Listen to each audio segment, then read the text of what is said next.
Bienvenidos al canal donde bíblicamente se desmantelan las mentiras de la secta romana que por siglos ha mantenido esclavizadas a millones de personas alrededor del mundo.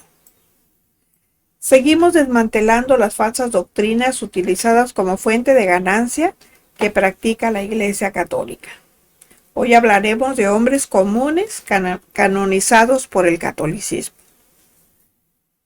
La Iglesia romana, falsamente considerada santa, o consideraba y sigue considerando santa, a la persona que aparentemente llevó una vida perfecta, agradable a Dios y capaz de obrar milagros cuando alguien le pide su intercesión. Ese es un falso concepto. Primera los Corintios 1:2 dice: a la iglesia de Dios que está en Corinto, a los santificados en Cristo Jesús, llamados a ser santos con todos los que en cualquier lugar invocan el nombre de nuestro Señor Jesucristo, Señor de ellos y nuestro. Es Pablo escribiendo su primera carta a los Corintios. En la Biblia, el término santo del hebreo kadosh y el griego agios significa fundamentalmente apartado, consagrado o dedicado para Dios. La santidad es ante todo la naturaleza misma de Dios. Él es santo de manera suprema y absoluta, lo que denota su unicidad, pureza perfecta y separación total del pecado y lo profano. En el Nuevo Testamento, todos aquellos que por fe han recibido a nuestro Señor Jesucristo son llamados santos.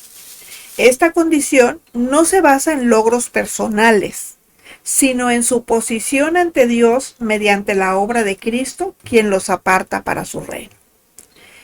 Primera de Pedro 1, 15 y 16 dice: sino como aquel que los llamó es santo, sed también ustedes santos en toda su manera de vivir, porque escrito está: sean santos porque yo soy santo. Aunque ser santo define una posición, la Biblia también exhorta a los creyentes a vivir en santidad. Esto significa que como personas apartadas para Dios, su conducta diaria debe reflejar esa realidad, buscando pureza, obediencia a su voluntad y diferenciando sus principios inalienables de los valores relativos del mundo. Romanos 6, 1 y 2 dice: ¿qué pues diremos? ¿Perseveraremos en el pecado para que la gracia abunde? En ninguna manera, porque los que hemos muerto al pecado, ¿cómo viviremos aún en él? Ser santo es pertenecerle a Dios para vivir de forma que refleje su carácter en medio del mundo. De manera que santo significa haber sido retirado de las cosas del mundo para cumplir los propósitos de Dios.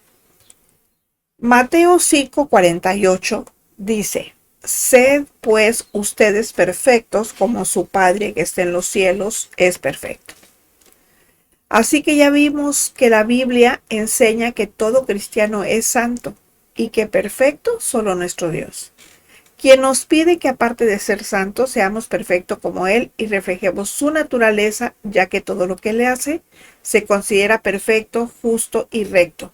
Eso no implica necesariamente perfección moral sin pecado, sino una posición de distinción y pertenencia a Dios. Y el gallo cantó la segunda vez, dice Marcos 14:72. Y el gallo cantó la segunda vez. Entonces Pedro se acordó de las palabras que Jesús le había dicho: antes que el gallo cante 2 veces, me negarás 3 veces. Y pensando en esto, lloraba. ¿Qué está demostrando ahí? Que Pedro fue impulsivo.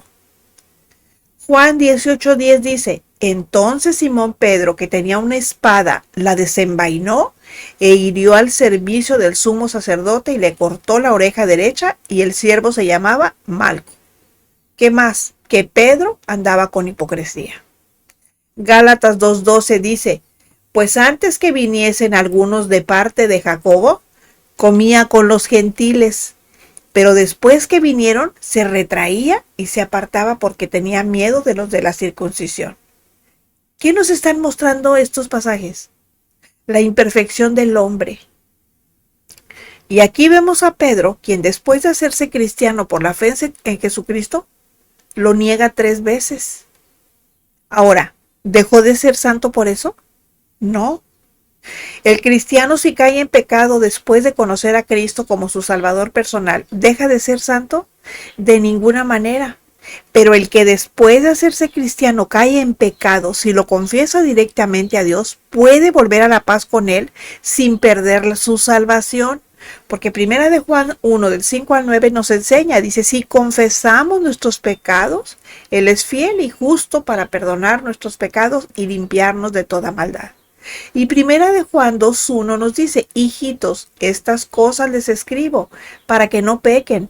Y si alguno hubiere pecado, abogado tenemos para con el Padre, a Jesucristo el justo. ¿Qué pasó con Pedro? Que después fue nombrado el pastor de las ovejas perdidas de la casa de Israel.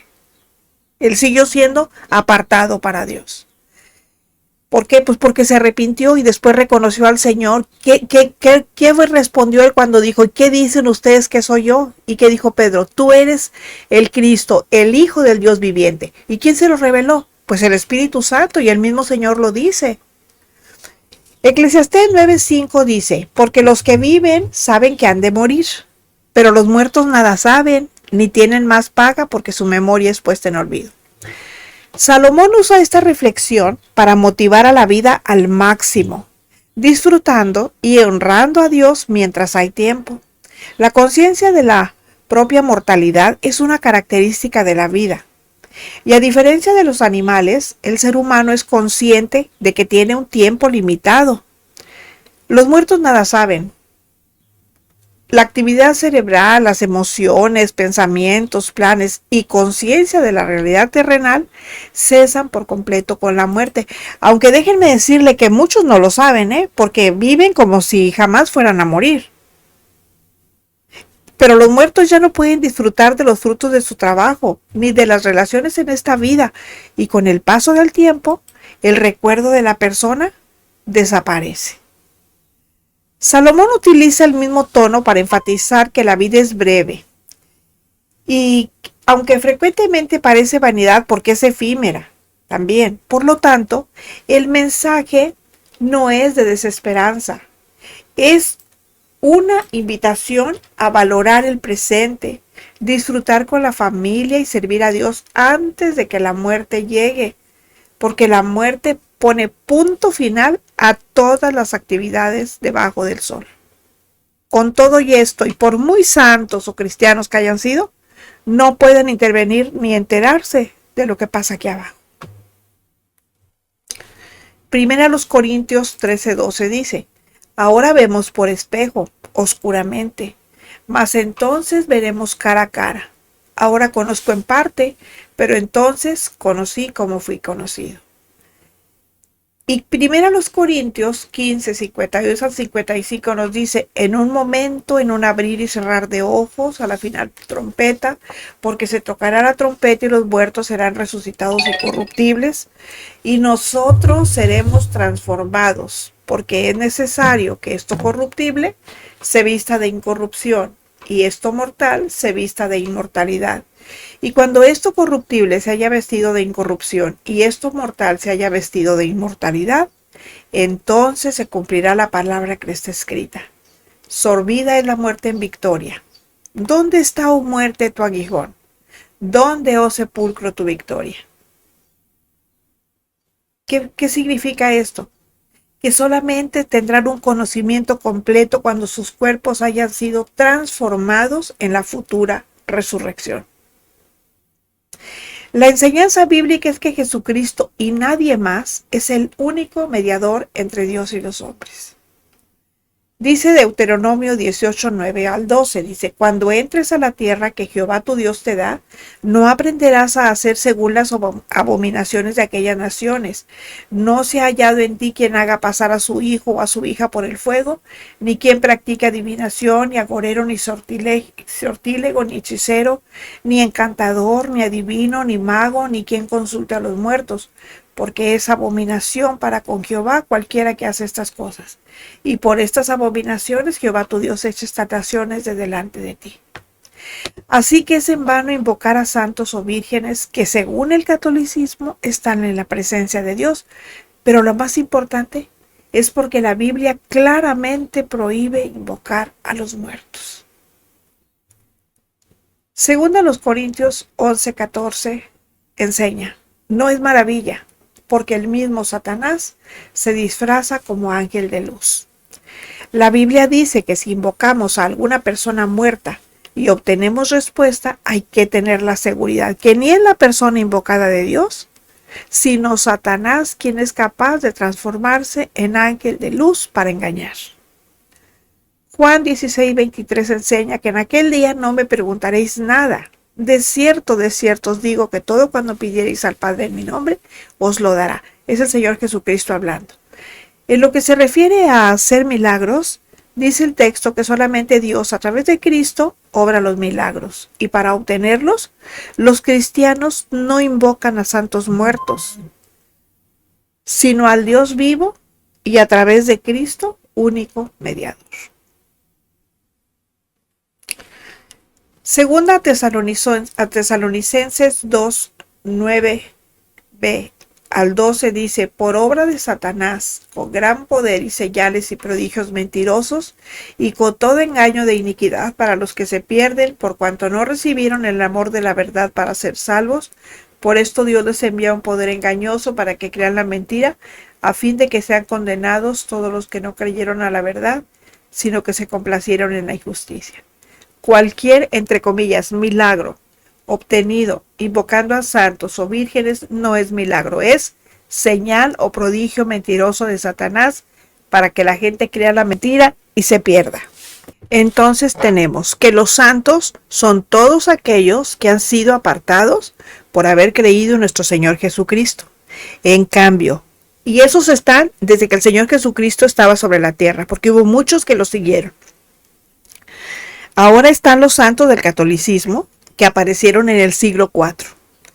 Cuando surgió el falso cristianismo político con Constantino en el siglo IV, aquellos que se convirtieron al cristianismo solamente de palabra, lo hicieron para quedar bien con el emperador disque cristiano, pero como estaban acostumbrados a invocar a infinidad de ídolos, pues necesitaban sustituirlos por otros. Así que en ese siglo IV empezaron a decir que Diana, la diosa de Éfeso, era la misma María quien murió allí precisamente en Éfeso en el siglo I, y que no había nada malo en invocarla como Virgen María, que es su verdadero nombre. En ese siglo IV se empieza a creer que los santos ya muertos tienen atributos para interceder por los vivos y que son perfectos y amigos de Dios.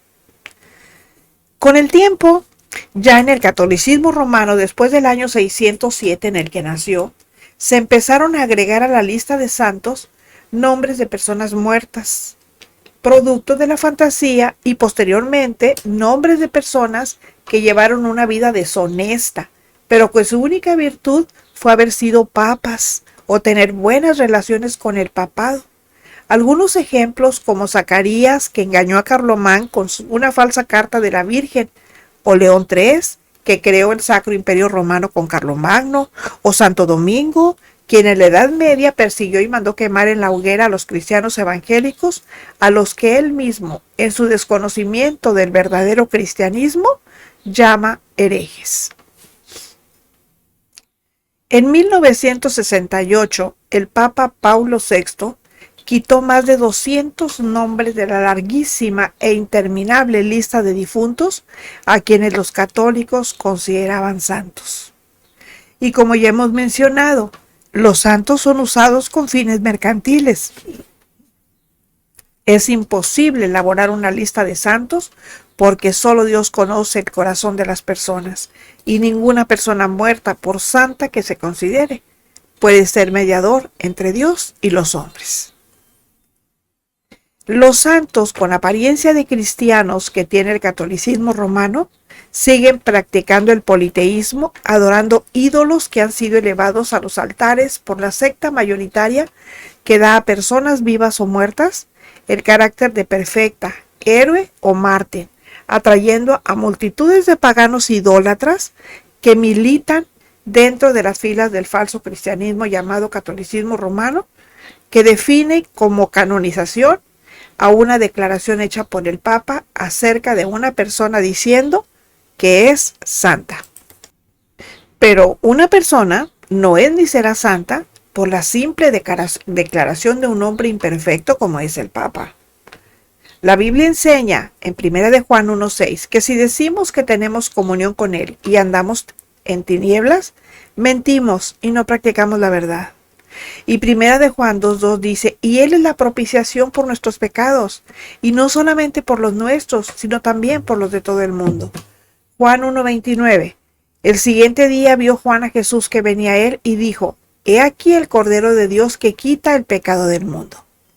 Lo que estaba diciendo, o lo que se está diciendo aquí, es que solamente la sangre de Cristo hace santo y limpio de todo pecado y acepto delante de Dios a toda persona que se reconozca pecadora, confiese a Dios su condición y reciba a Cristo como su Salvador y Señor de su vida, naciendo de nuevo.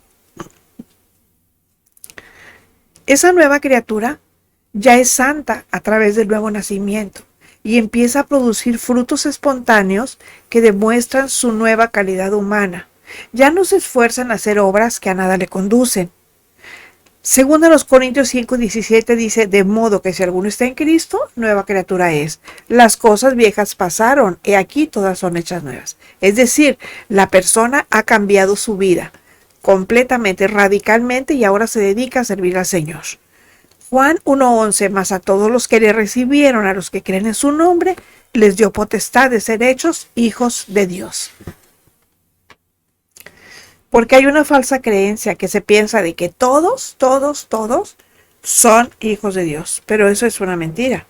Porque es como el que vende jarritos para vender. Hace los jarritos mientras están con él, son de él. Pero cuando ya los vende, ya no son de él, ya son de quien los compró. Así son las personas. Todas somos creación de Dios, pero solamente quienes hemos recibido a nuestro Señor Jesucristo como nuestro Salvador y Señor, le pertenecemos a Dios. Porque Él ya nos compró con la sangre preciosa de su Hijo. Juan 3:3. Respondió Jesús y le dijo, de cierto te digo que el que no naciere de nuevo no puede ver el reino de Dios. Ese cristiano ya es santo, no perfecto, pero sí apartado para Dios y camino a la perfección.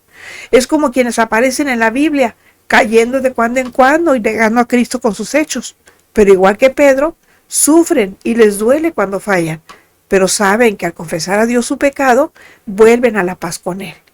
Así lo dice 1 de Juan 1:9. Si confesamos nuestros pecados, Él es fiel y justo para perdonar nuestros pecados y limpiarnos de toda maldad.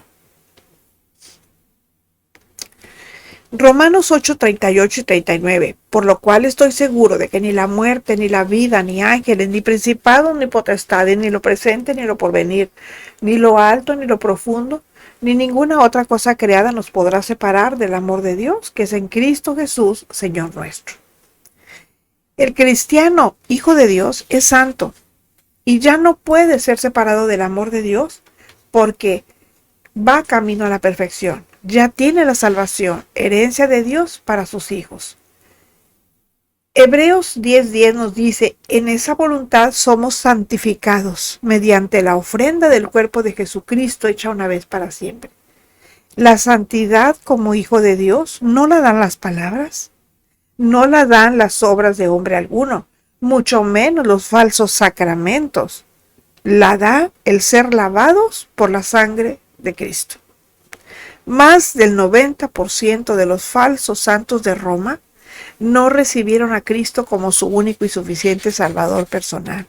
No nacieron de nuevo y muchos murieron presos de terrible angustia por la falta de paz que Dios da a sus hijos. Ese es el caso de la famosa Bernadette, supuesta santa a la que dicen se le apareció la llamada Virgen de Lourdes, que a decir de sus biógrafos murió en medio de grandes angustias. Eso demuestra la diferencia entre los verdaderos santos de Dios que mueren en paz. Está el ejemplo de los cristianos a quien llamaban herejes. Ellos murieron quemados vivos en la Inquisición del catolicismo por creer a la Biblia antes que al Papa y no se quejaron. ni se angustiaron. Al contrario, elevaron sus voces en coro alabando al Señor. Porque esos sí eran verdaderos santos de Dios, a diferencia de Pío V, Domingo de Guzmán, Tomás de Torquemada, sus inquisidores. Ellos eran auténticos demonios disfrazados de autoridad. Y no importa que el Papa los declarara santos, la realidad es que eran verdaderos monstruos de iniquidad. Juan 16:23, en su parte B dice: de cierto os digo, que todo cuando pidiereis al Padre en mi nombre, os lo dará. Que Cristo sea el intercesor entre Dios y el hombre significa orar en su nombre reconociéndolo como único mediador con el Padre. Pero hay un detalle: los verdaderos santos no obraron milagros cuando estuvieron vivos en la tierra. Simplemente oraron a Dios por mediación de Cristo y Dios los obró. Porque de acuerdo a la Biblia, solamente Dios obra milagros cuando se los pide por mediación de Cristo. Y eso, a lo que los católicos llaman milagros, entre comillas, obtenidos por mediación de, otra vez entre comillas, santos, sean verdaderos o falsos, estén vivos o muertos, a esas manifestaciones la Biblia los llama en 2 Tesalonicenses 2:7-12, señales y prodigios mentirosos efectuados por Satanás para que la gente crea la mentira y se pierda. Si la Biblia advierte que Satanás se transforma en ángel de luz para engañar, por lo que hay que mantenerse alerta y guardarse de no invocar a santos y vírgenes ni a personas muertas. Eso está prohibido por la Biblia en Deuteronomio 18:11. Ni a encantador, ni a adivino, ni mago, ni quien consulte a los muertos. E invocar solamente el nombre del Señor, como dice Hechos 4:11-12. Este Jesús es la piedra reprobada por ustedes los edificadores, la cual ha venido a ser cabeza del ángulo. Y en ningún otro hay salvación, porque no hay otro nombre bajo el cielo dado a los hombres en que podamos ser salvos. Pero, ¿qué pasa con las canonizaciones? Bueno, pues que las canonizaciones son fuente de ingresos para el clero católico. Aproximadamente entre el año 991 o 1000 después de Cristo, se llevó a cabo la primera canonización de un supuesto, entre comillas, santo. Esto significa que a nadie se le había ocurrido pensar que anotar un nombre en una lista especial para declararle santa o santo, entre comillas, a alguna persona que hubiese muerto, podía constituir negocio por el dinero cobrado por sus intermediaciones. El primer canonizado fue el obispo Ilirio de Augsburg, declarado santo por Juan XV, quien por sus atrocidades cuando papa fue llamado el anticristo en el templo de Dios. Posteriormente, Gregorio IX formalizó en el año 1243 después de Cristo que la autoridad exclusiva para canonizar recaía en el Papa. Cabe destacar que el proceso ha evolucionado, pasando de aclamaciones populares a procesos rigurosos establecidos por la Congregación para las Causas de los Santos, así se llama, de los cuales aproximadamente 1/3 de los que se dicen sucesores de Pedro han sido elevados formalmente a los altares. El autor mexicano Luis Rodríguez, en su libro Señor Presidente, página 99, dice, abro comillas, el Papa da la santidad a un muerto a cambio de miles de pesos, advirtiendo que de no recibir la cantidad fijada por decir unas cuantas palabras en latín para declararlo santo, no habrá canonización. Cierro comillas. A continuación, el autor explica el proceso de las canonizaciones y dice que una vez que se ha propuesto al Papa el nombre de un muerto, la congregación de los ritos, esa es otra congregación, se encarga de ponerle precio. Según el libro La Capella Pontificio, en español La Capilla Papal, mejor conocida como la Capilla Sixtina, en dinero se han obtenido por las canonizaciones de San Bernardino 25,000 ducados, San Buenaventura 27,000 ducados, San Francisco de Paula 70,000 escudos, San Francisco de Sales 81,000 escudos. El autor dice que de dicha publicación del año 1841 tomó las siguientes tarifas cobradas en uno de los procesos de canonización: 150 escudos para el prelado de la corte pontificia, 175 a cada uno de los escribientes, 87 para la oficina guardasellos, 60 para las oficinas de los despachos, 176 para el registrador y 870 para el banco del Espíritu Santo. En serio, ¿hasta dónde llega la blasfemia de ponerle el nombre del Espíritu Santo al banco donde se guardan los dineros de Roma, que no es más que la cobra por estafar a la gente? Si los otros Cristos no se arrepienten, no tendrán perdón de Dios. Ofenden al Espíritu Santo haciendo de la salvación gratuita en Cristo un negocio muy redituable. Eso es simonía. El pecado que cometió Simón el mago, del que da cuenta Hechos 8, 18 y 19, que dice: cuando vio Simón que por la imposición de las manos de los apóstoles se daba el Espíritu Santo, les ofreció dinero diciendo: denme también a mí este poder para que cualquiera a quien yo impusiere las manos reciba el Espíritu Santo. Porque la verdadera santidad y todos los dones de Dios son gratuitos. El apóstol Pedro dice en 1 de Pedro 1, 18 y 19: sabiendo que fueron rescatados de su vana manera de vivir, la cual recibieron de sus padres, no con cosas corruptibles como oro o plata, sino con la sangre preciosa de Cristo, como de un cordero sin mancha y sin contaminación. La Biblia también enseña otros pasajes, que la salvación y santidad es gratuita. No se obtiene por obras de nadie ni dinero, viene directamente de Dios. Efesios 2, 8 y 9: porque por gracia sois salvos por medio de la fe, y esto no de ustedes, pues es don de Dios, no por obras, para que nadie se gloríe. ¿Cómo llama la Biblia al celibato sacerdotal y a las vigilias impuestas por el Papa? Doctrinas de demonios. La Biblia exige ser casado a quien dirige una iglesia. El celibato o abstención del matrimonio para los jefes religiosos ya se daba en la Roma pagana anterior a la época cristiana. Los líderes religiosos paganos, célibes sin esposas, daban desenfreno a sus instintos primitivos en verdaderas orgías religiosas.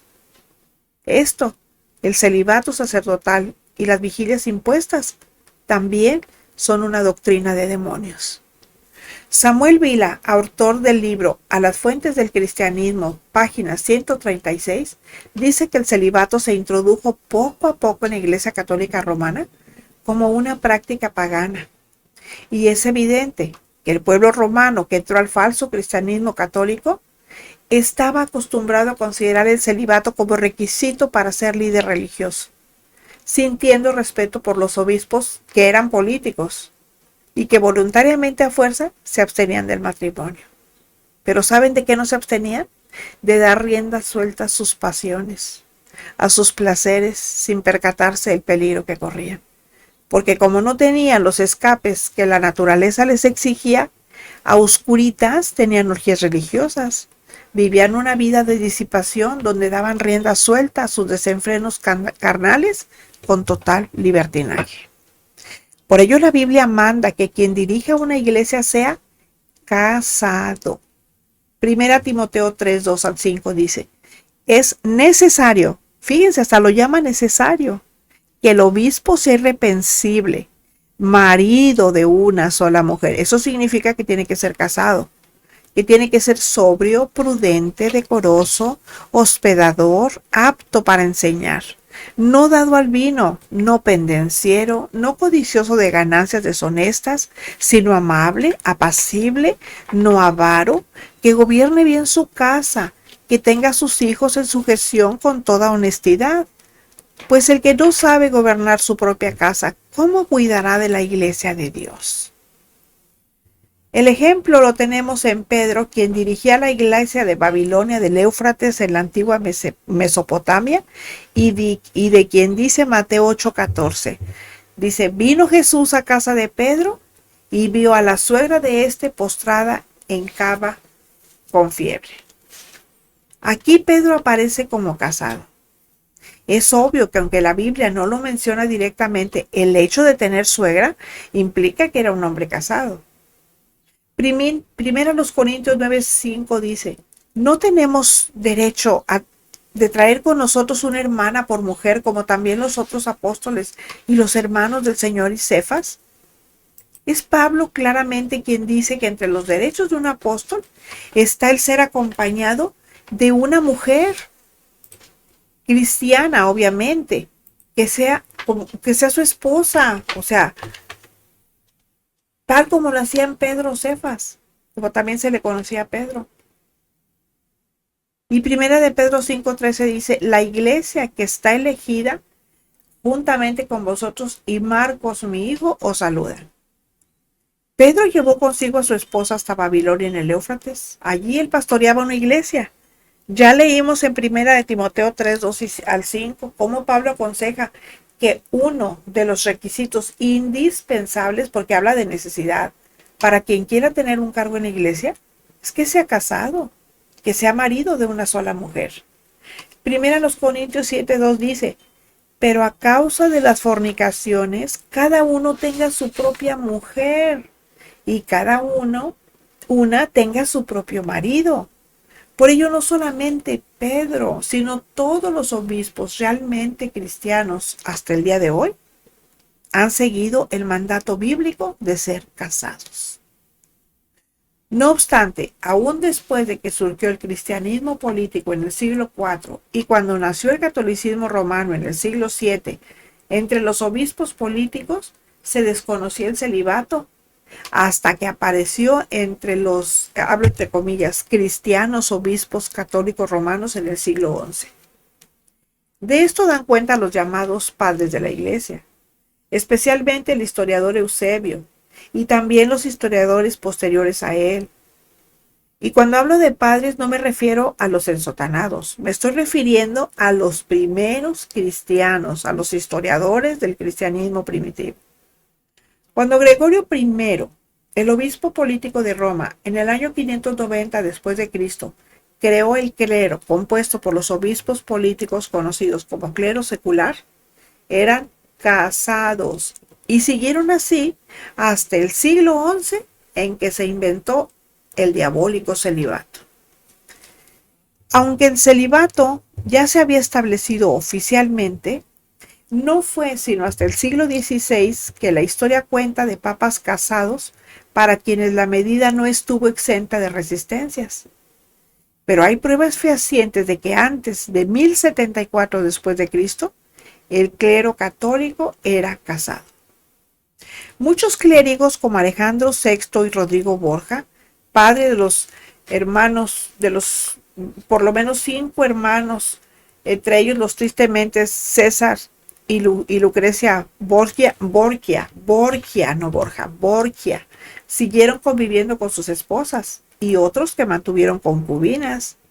También están los casos de Agapito, obispo de Roma, en el 535 después de Cristo, hijo del sacerdote Giordano, el Papa Félix III en el 483 después de Cristo, hijo del sacerdote del mismo nombre, y Silverio 536 después de Cristo, hijo de Hormisdas, Bonifacio I en el 418 después de Cristo, Félix III en el 483 después de Cristo y Gelasio I en el 492 después de Cristo, se casaron siendo papas según Roma. Pero en realidad eran obispos de Roma porque el papado empezó hasta el año 607 después de Cristo, 2 siglos después de que ellos existieron. Las crónicas medievales están plagadas de denuncias sobre los obstáculos que se presentaron para aplicar la norma en la práctica. Por eso la diferencia entre las apariencias y la realidad es abismal. Sin embargo, el catolicismo romano, fiel a su naturaleza, lo impuso, no por amor a las almas, sino por ambición al dinero y al sistema romano. James Harvey Robinson, en su Historia de Europa Occidental, dice que en tiempos del rey Enrique III de Alemania, el clero se había enriquecido tanto que para conservar sus bienes dentro de la iglesia y que no salieran por herencia, se decretó que los sacerdotes debían ser célibes y sus tierras debían darse por herencia a la Iglesia Católica Romana. ¿Se fijan? Dinero por delante, mercadear con la fe a todo lo que da. Esto sucedió en el año 1022 después de Cristo, en el siglo XI. El celibato era impuesto por el Papa, pero a través del rey, pues a partir de Carlomagno, los reyes de Europa Occidental dictaban decretos a petición del Papa en turno. Por ello, el emperador Enrique II de Sajonia y el Papa Benedicto VIII impusieron de manera estricta el celibato sacerdotal en el Concilio de Pavia de 1022 después de Cristo. El celibato prohibió el matrimonio clerical y la convivencia con esposas con el propósito de asegurar el compromiso de los clérigos y evitar la dispersión de los bienes de la Iglesia. Más tarde, en los concilios de Letrán de 1123 y 1139 después de Cristo, se reafirmó la continencia como norma obligatoria. O sea, no se dan cuenta que la biología es biología y la fisiología es fisiología. Y eso tiene que darse por naturaleza. De esta forma, abro comillas, se evitaba que el clero fuera una casta hereditaria. Cierro comillas, confirmando con ello que la medida no fue impuesta por amor a las almas, sino por amor al dinero y al sistema romano, ya que el sacerdote soltero o célibe hereda la Iglesia Católica y dedica su tiempo completo a la defensa del Papa y sus instituciones. Es decir, lleva una vida fingida que le permite acoplarse mejor a la falsedad. En cuanto a las vigilias, que es la prohibición de comer alimentos en ciertas fechas, que también es una doctrina diabólica, Semana Santa, por ejemplo, la prohibición de comer alimentos, dice 1 Timoteo 4, 1 al 4, pero el Espíritu dice claramente que en los postreros tiempos algunos apostatarán de la fe escuchando espíritus engañadores y a doctrinas de demonios, por la hipocresía de mentirosos que, teniendo cauterizada la conciencia, prohibirán casarse y mandarán abstenerse de alimentos que Dios creó, para que con acción de gracias participasen de ellos los creyentes y los que han conocido la verdad, porque todo lo que Dios creó es bueno y nada es de desecharse si se toma con acción de gracias. Como hemos visto, la Biblia dice que la prohibición de casarse y abstenerse de alimentos como las vigilias son doctrinas de demonios. Eso es apostatar de la fe, lo que significa apartarse de la verdad de Dios, que es Jesucristo. A través de la historia, vemos que el celibato ordenado por el Papa es efectivamente una doctrina de demonios, y la Biblia lo dice claramente. En Hebreos 13:4 dice, honroso es el hecho sin mancilla, y aconseja el matrimonio a todos los que no tengan el don de continencia. Primera a los Corintios 7:9 dice, pero si no tienen don de continencia, cásense, pues mejor es casarse que estarse quemando o andar visitando lugares de mala reputación o andar buscando por otro lado. Así que imponer la soltería a hombres y mujeres con cargos eclesiásticos que no tienen el don de continencia es ir abiertamente contra la naturaleza. Una vida frustrada sexualmente tiene consecuencias que forzosamente repercuten en la vida moral de la sociedad, porque el celibato prohíbe el matrimonio, pero no las relaciones sexuales. Por eso la Biblia lo llama doctrina de demonios, porque va totalmente en contra de lo que la Escritura enseña. Solo observen a los sacerdotes ya viejos y mañosos, rodeados de adolescentes que sus mismos padres, por ignorantes, voluntarios y sin sospecharlo, ponen en sus manos, y aunque no sea la intención, como presas para que les destruyan la vida no solo física, sino psicológicamente también. Y les digo algo, porque muchos padres están batallando con sus hijos en la adolescencia y creen que los padrecitos, los sacerdotes, se los van a arreglar. Miren, hablar de estos temas ya no es tabú ni para los católicos ni para nadie. El obispo Panuncio fue un obispo egipcio y anacoreta, o sea, un religioso que vivía en lugar solitario y apartado. En el año 325 después de Cristo, destacó en el Concilio de Nicea al jugar un papel decisivo al oponerse a la imposición del celibato forzoso para los clérigos, promoviendo que los sacerdotes mantuvieran a sus esposas. Y poco antes de que se impusiera el celibato en la Iglesia Católica Romana, dijo, abro comillas, si se llega a prohibir el matrimonio a los sacerdotes, se producirá una grande inmoralidad dentro del catolicismo. Cierro comillas. Citado por Vila en la página 126. ¿Y saben qué? No se equivocó. La historia le da la razón, porque nos demuestra que dentro del catolicismo romano hay una gran inmoralidad, consecuencia de la doctrina de demonios que es el celibato impuesto. Investiguen qué es la mafia rosa en el Vaticano. Se van a ir para atrás. Si no has recibido a Cristo como el Salvador y Señor de tu vida, este es el tiempo. Necesitas nacer de nuevo, porque nadie que haya muerto en pecado podrá ver jamás el rostro de Dios. Arrepiéntete. Pídele perdón directamente a Dios. No vayas a los hombres y hazlo en el nombre de Jesús, quien te abre la puerta a la vida eterna. Lee tu Biblia, ora con tus propias palabras, aprende a vivir en su verdad y testifica lo que ha hecho en ti. Regálame un like, compartan y les invito a suscribirse. También me pueden encontrar como la sierva de Jesucristo. En la caja de comentarios les dejo el enlace para que se suscriban. El Señor les bendiga. Los espero la próxima semana para que juntos sigamos desmantelando mentiras.